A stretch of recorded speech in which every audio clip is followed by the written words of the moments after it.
Grüß Gott, Kinder. Eigentlich gibt's doch gar keinen Zweifel, dass der Meister Eder seinen Pumuckl so ins Herz geschlossen hat, dass der kleine Kobold letzten Endes immer alles durchsetzt, was er will. Zwar brummt der Meister Eder oft, aber dann gibt er schließlich doch nach. Nur diesmal wollte er einmal nicht nachgeben, sondern endlich einmal einen Abend allein mit seinen Freunden verbringen. Die Freunde von Meister Eder, das sind ein paar Handwerker aus der Umgebung, mit denen er ab und zu mal Karten spielt. Dabei spielen sie immer um Geld, das aber nicht der Gewinner einsteckt, sondern das in eine Kasse kommt. Und wenn genug Geld beisammen ist, dann gibt's davon ein gutes gemeinsames Abendessen mit Bier und allem drum und dran. Und jetzt war die Kasse wieder einmal gefüllt und der Schlosser, der sie sozusagen verwaltet, ist zum Eder gekommen und hat gesagt: Weißt, Eder, ich hab mir gedacht, wir kaufen uns das mal ein Sponfackel. Jawohl. Und unser Wirt drüben, der bratzt uns. War nicht schlecht. Der macht uns nachher also ganz prima Kartoffelknödel, macht uns der dazu, weißt? Keine solchen, wo man das Fenster damit einschmeißen kann. So ganz leichte, lockere, der Kodes. Ja, das mag ich gern. Du, das ist gar keine schlechte Idee. Ja, sagst du. Da bin ich ganz dabei. Ja. Und wann steigt noch die Geschichte? Naja, ich könnte mir denken, morgen auf die Nacht. Morgen abends? Ja, da haben wir alle Zeit. Ja. Der Wirt hat das Nebenzimmer morgen auch gerade frei. So. Also wenn du da auch kannst. Ja, freilich kann ich morgen Abend. Gut, also nachher ist Fest ausgemacht, morgen auf die Nacht um 7:30. Ja, ist gut. Ich freu mich drauf. Ja, meinst du Ein nicht? Sponfackel hab ich schon, weiß Gott, wie lange nicht mehr gegessen. Ja, das ist was ganz Delikates. Ja, also na, servus, bis morgen, gell? Ja, also ist gut. Für die Gott dabei. Natürlich hat der Pumuckl das Gespräch mit angehört, und kaum war der Schlosser bei der Tür draußen, sprang der kleine Kerl mit einem Satz auf die Hobelbank und verkündete: Oh, ich will auch sowas essen, sowas Delikaterhaftes. Jawohl, ich habe nämlich noch nie einen Sponfackel gegessen. Was ist das eigentlich? Ein Sponfackel? Ja. Das ist ein Spanferkel. Ein Späneferkel. Ui, das ist ja großartig, wo ich Hobelspäne doch so gerne habe. Da werden mir Ferkelspäne ganz besonders gut schmecken, glaube ich. Ich glaube nicht, dass das was für einen Koboldsmagen ist. Doch, das ist schon... Schau, dir bleiben im Moment die Späne von dem Ferkel im Hals stecken. Nein, die beiß ich ja erst. So? Aber warum sagst du Fackel zum Ferkel? Und was ist das eigentlich, ein Ferkel? Geh zu. Das weißt du. Was? Ein Ferkel ist ein kleines Schwein. Aha, Ja. ein kleines Späneschwein also, das ist sehr schön. Ein Schokoladeschwein wäre mir zwar lieber, aber mit dir esse ich auch ein Späneschwein. Nein, mein Lieber, da bleibst du schön stark daheim. Nein, da bleib ich nicht daheim. Doch. Und schön Start schon gar nicht, da gehe ich nämlich ganz laut mit. Ja, das ging mir gerade noch ab. Das kommt gar nicht in Frage. Wieso?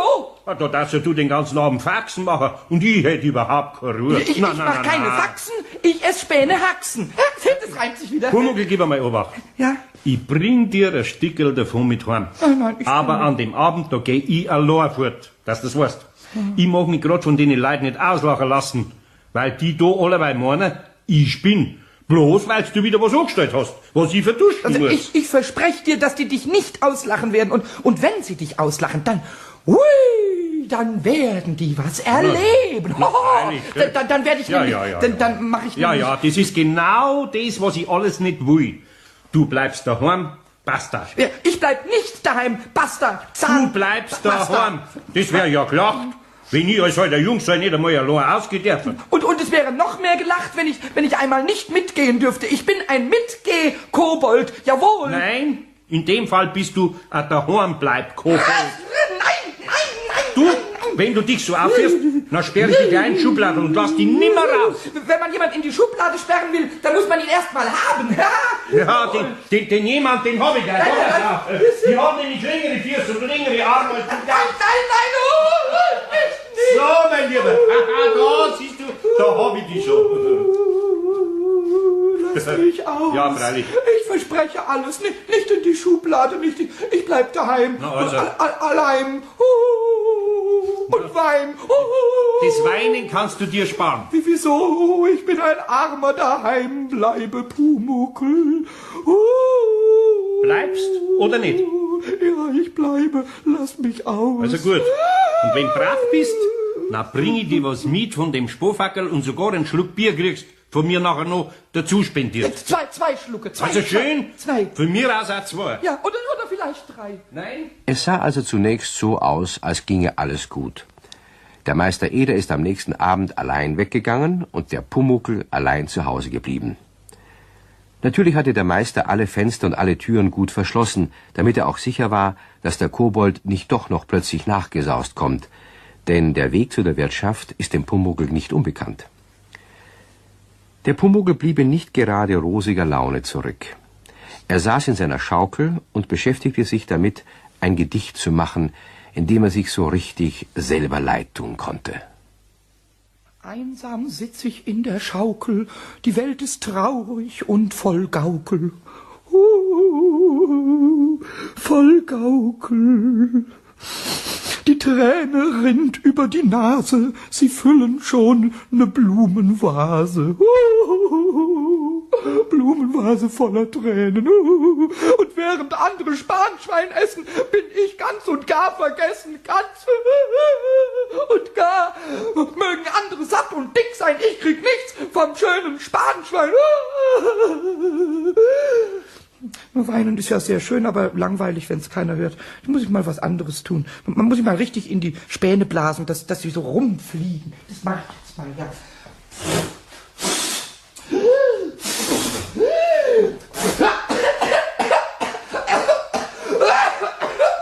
Ui, da ist mir eine in den Hals gegangen. Das ist scheußlich. Ich glaube, ich spiele lieber Nägel herumwerfen. Das habe ich schon lange nicht mehr gemacht. Oder soll ich vielleicht lieber Wasserhahn aufdrehen spielen? Nein, nein, nein, ich weiß noch was Besseres. Ich hüpfe in die Wohnung hinauf und spiele in den Sachen herumstöbern. Ja, das ist schön. Das ist ein sehr gutes Spiel. Der Pumuckl war zunächst also recht eifrig beschäftigt. Wenn auch diese Beschäftigung nicht ganz im Sinne von Meister Eder war, so stellte er beim Herumstöbern jedenfalls nicht allzu viel an, höchstens, dass für die nächsten Tage eben nichts mehr an seinem Platz war. Inzwischen war Meister Eder bei seinen Freunden angekommen. Alle waren bereits versammelt, und bester Laune warteten sie auf das Essen. Der Wirt kam mit glitzernden Äuglein aus der Küche und verkündete: Mei, so was Gutes habt ihr überhaupt noch nie gegessen. Das sag ich euch. Aber es dauert noch ein bisschen. Es ist noch nicht ganz durch. Also, meine Frau bringt dann die Sack-Schmackerl hier. Zum Tapperessen. Wenn sie noch schon da war, wie lange dauert's denn noch? Oh, so 20 Minuten. Es war doch größer, das Vieh, als wir gedacht haben. Was? Noch 20 Minuten? Ja, hast du so Hunger, jeder? Hä? Nein, am Hunger liegt's nicht. Aber spät wird's halt. Na, das kann doch dir wurscht sein. Ist ja nicht daheim bei dir, der nach dir schreit, oder? Habt ihr eine Ahnung? Aber ich hab ja gut zugesperrt. Der Meister Eder hat zwar Fenster und Türen gut zugesperrt, aber er hat nicht mit den Zufällen gerechnet, die es ebenso manchmal im Leben gibt. Namentlich, wenn man einen Kobold hat. Nachdem der kleine Kerl genug herumgestöbert hatte, ist er auf das Radio gestoßen. Schon 1000-mal hat er gesehen, auf welchen Knopf man drücken muss, damit das Ding Stimmen oder Musik von sich gibt. Geh runter, du dummer Knopf, oder ich spring drauf mit beiden Füßen. So ist gut, ja. Hier, es gibt auch ein feines Licht. So, und jetzt fang schon an zu reden, komm. Ja, das ist schön. Das ist sehr schön. Ui, den Knopf ein bisschen hindrehen. So, den Knopf ein bisschen herdrehen. Halt. Ja, schöne Musik. Sehr schön. Ui, Menschen singen schön.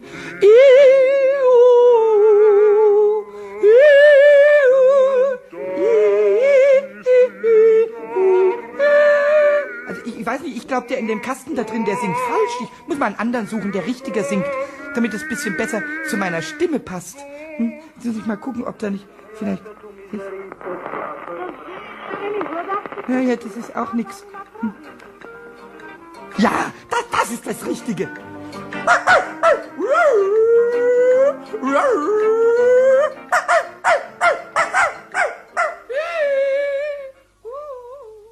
Für Pumuckls Ohren mag das recht schön geklungen haben, aber für jemand, der gerade draußen im Hof in die Nähe der Werkstatt kam, musste es schauerlich klingen. Und es kam jemand in die Nähe, nämlich das Hausmeister-Ehepaar vom Vorderhaus, das gerade heimging. Du, was tut denn da so? Ich weiß nicht. Das kommt doch aus der Werkstatt vom Eder. Beim Ida brennt aber nirgends ein Licht. Das nimmt daheim. Das muss woanders herkommen. Nein, das kommt daher. Du warte, horch einmal an der Tür. Ja, du, das kommt von da drin. Da muss irgendein Fisch eingesperrt sein. Nein, das muss aus dem Radio kommen. Da ist ja Musik dabei. Ja schon, aber das andere, da muss jemandem was wehtun. Horch du. Ja, komisch ist schon. Aber das geht uns nicht so. Komm, geh mal. Was heißt, das geht uns nicht so? So passieren allweil die Unglücke, weil jeder sagt, das geht uns nicht so. Ja, was willst du denn dagegen machen? Nachschauen. Frau Blocherer, die ab und zu bei ihrem Putz, die hat doch einen Schlüssel. Ja, wir können doch nicht einfach da reingehen. Na, hör doch, wie er das tut. Außerdem sind wir nachher zu dritt und da haben wir einen Zeigen. Also ich hol einen Schlüssel. Da kannst du jetzt sagen, was du willst. So kam es, dass die Werkstatt aufgeschlossen wurde und der Pumuckl die günstige Gelegenheit wahrnahm und mit einem Satz ins Freie sprang. Das Radio spielte weiter, aber das Jaulen vom Pumuckl hörte damit natürlich schlagartig auf. Das Hausmeister-Ehepaar und Frau Blocherer standen vor dem vor sich hindudelnden Radio. Da, das Radio, das spielt ganz allein. Ja, aber da war doch zuerst noch was anderes.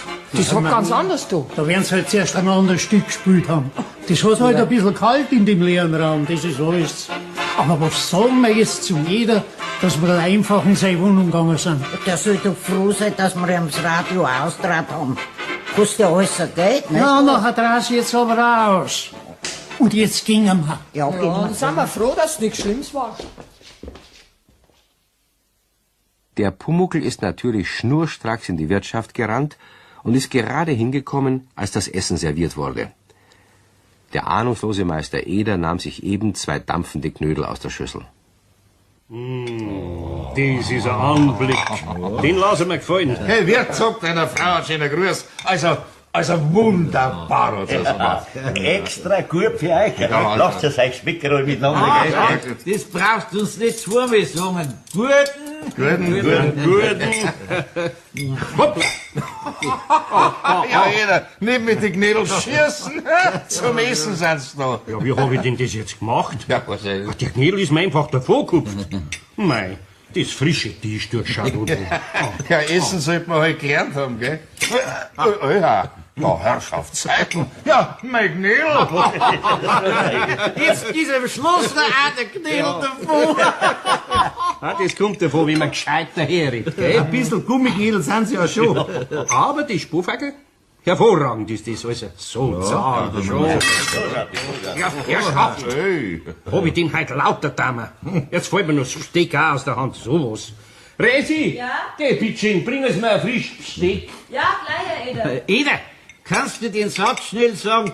Die Kellnerin hat's Besteck spät bestellt. Na, warum denn nicht? Die Kellnerin hat's Besteck spät Geht ins Kotzen.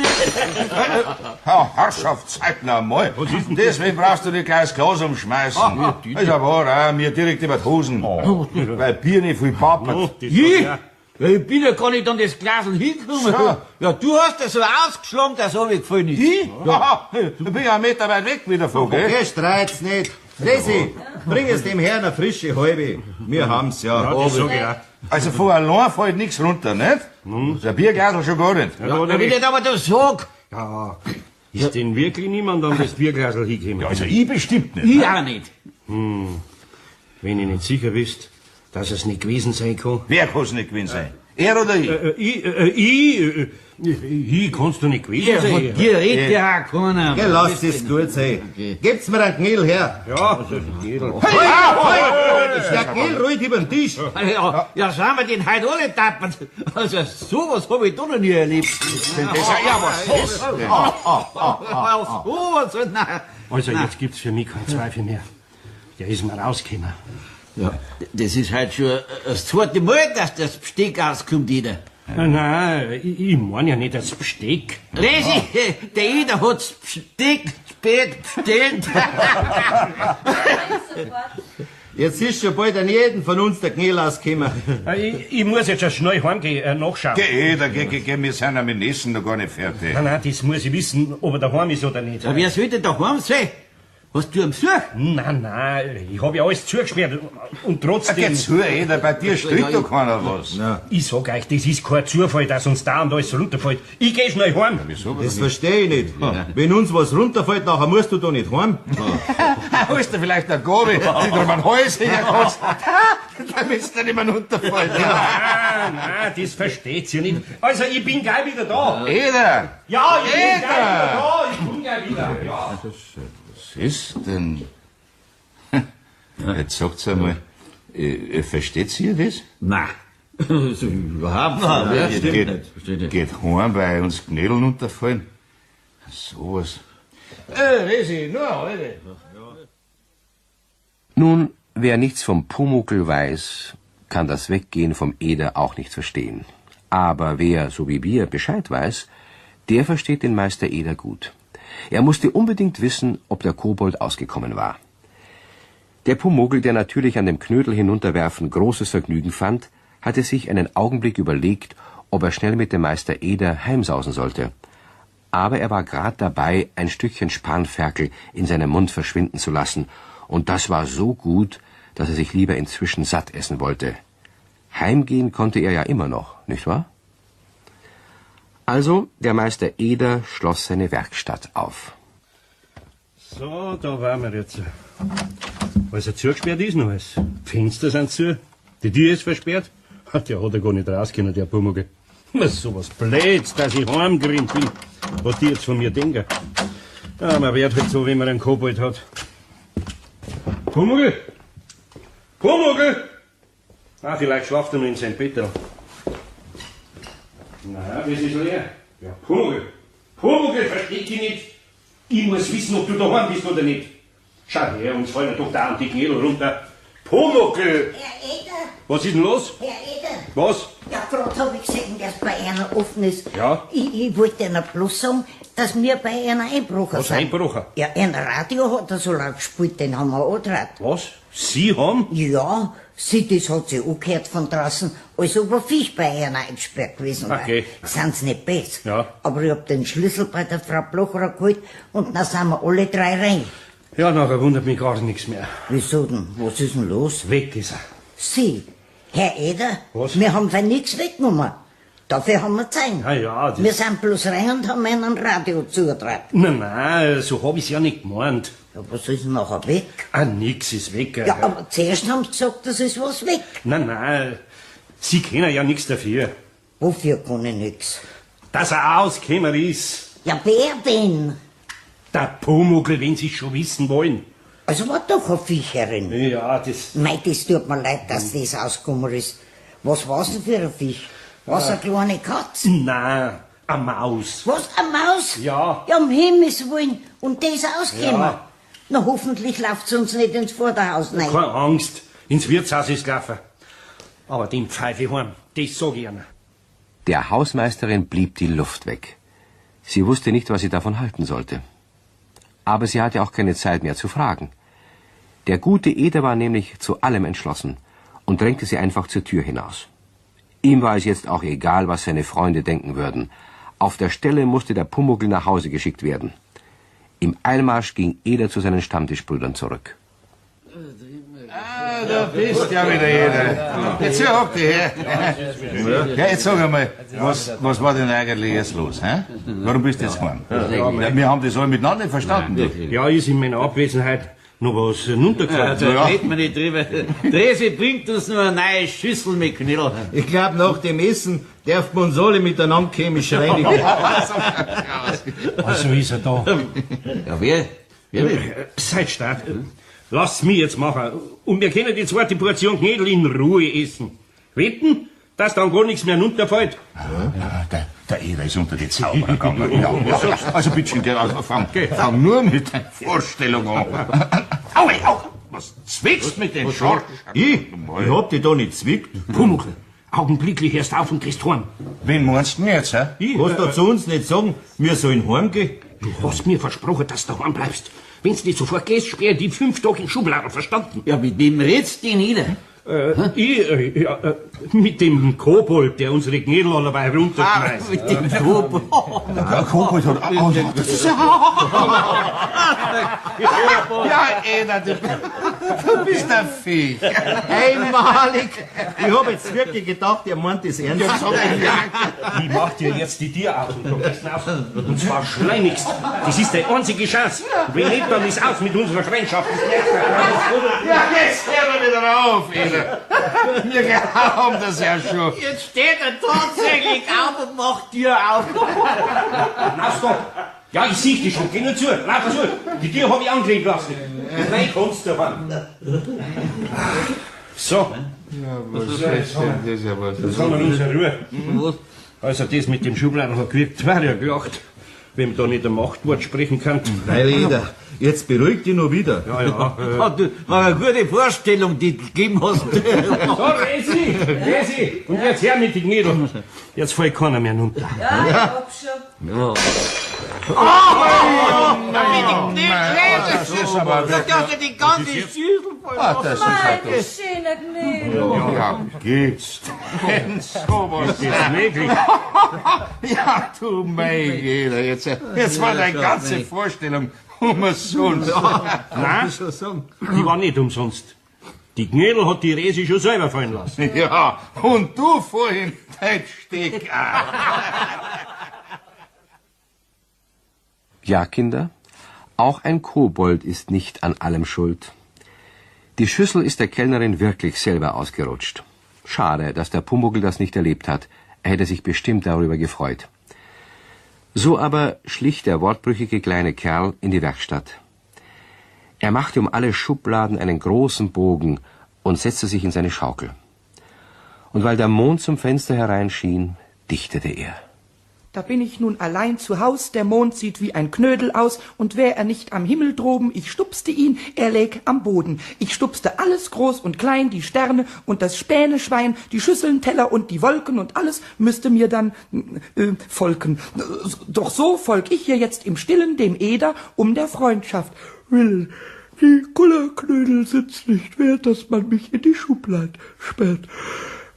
Wer anderer Meinung ist, beweist, dass er nicht weiß, was Freundschaft heißt.